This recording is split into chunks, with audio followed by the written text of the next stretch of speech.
The Imperial Academy of Zephyria stood as a monument to alien excellence, its crystalline spires reaching toward 3 purple moons.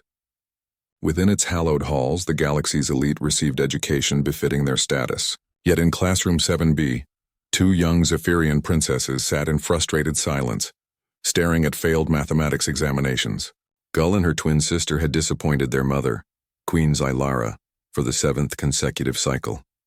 Mathematics, the foundation of all Zephyrian technology and culture, remained an impenetrable mystery to them both. Their tutors, decorated scholars with centuries of experience, had declared the situation hopeless. "Perhaps the royal bloodline has weakened," one tutor had whispered, unaware that Gull stood just outside the chamber door. The words cut deeper than any blade. That evening, as bioluminescent cleaning drones hummed through empty corridors, Gull wandered the academy grounds. She found herself in the West Wing where a human worked alone, manually scrubbing floors the drones had missed. Humans were rare in this sector of the galaxy. Most served as laborers or maintenance workers on Zephyrian worlds.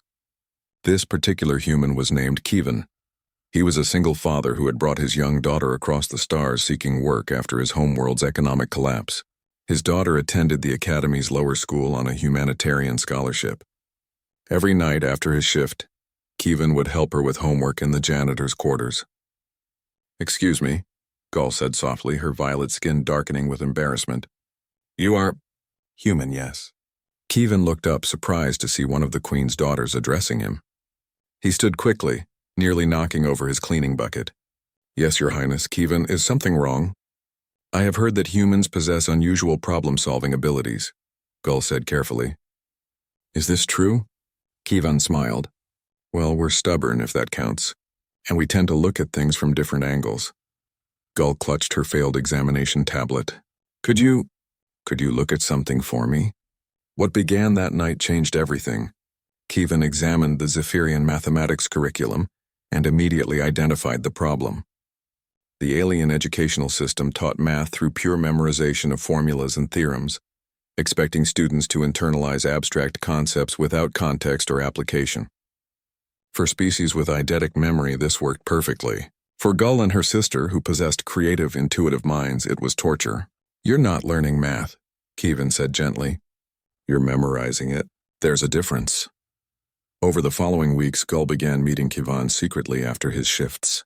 He taught her mathematics the way humans learned it, through stories, physical demonstrations, and real-world applications.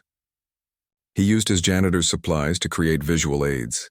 Bottles became variables, mop handles demonstrated geometric principles, and cleaning schedules illustrated statistical probability. "Math isn't about memorizing equations," Kevin explained one night, arranging cleaning supplies into groups. "It's about understanding relationships. Look, if I have 3 bottles of solvent and each cleans 4 rooms, how many rooms can I clean?" 12, Gull answered immediately. "Right, you just did multiplication. Now what if I need to clean 30 rooms? Gull paused, then smiled. You'd divide 30 by 4. About 8 bottles. Exactly, see? You understand math. You just needed to see it in action. Soon, Gull brought her twin sister to the sessions.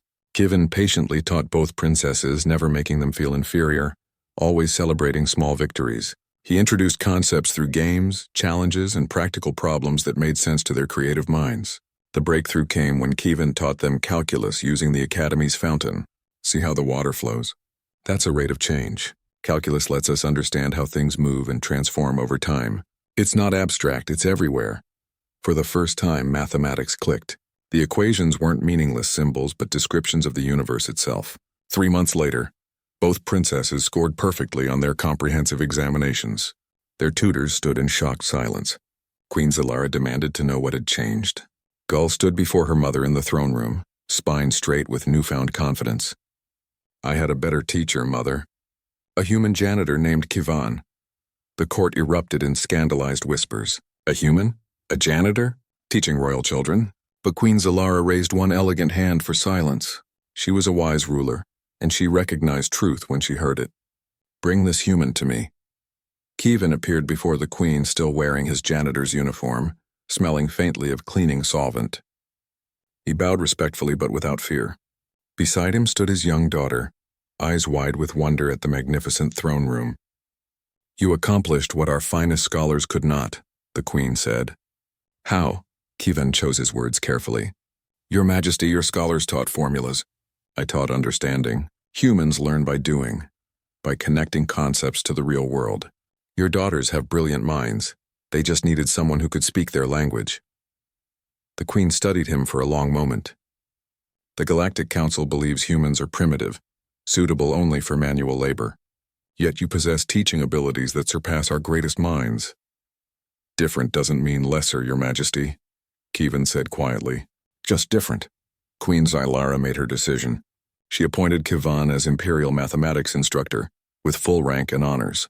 His daughter received a full royal scholarship. More importantly, the Queen mandated a complete review of Zephyrian educational methods, incorporating human teaching techniques that emphasized understanding over memorization. Within a generation, Zephyrian academic performance increased by 40%. Other species began adopting similar methods. The Galactic Council grudgingly acknowledged that perhaps humans had something valuable to offer beyond manual labor. But for Gull, the lesson was more personal.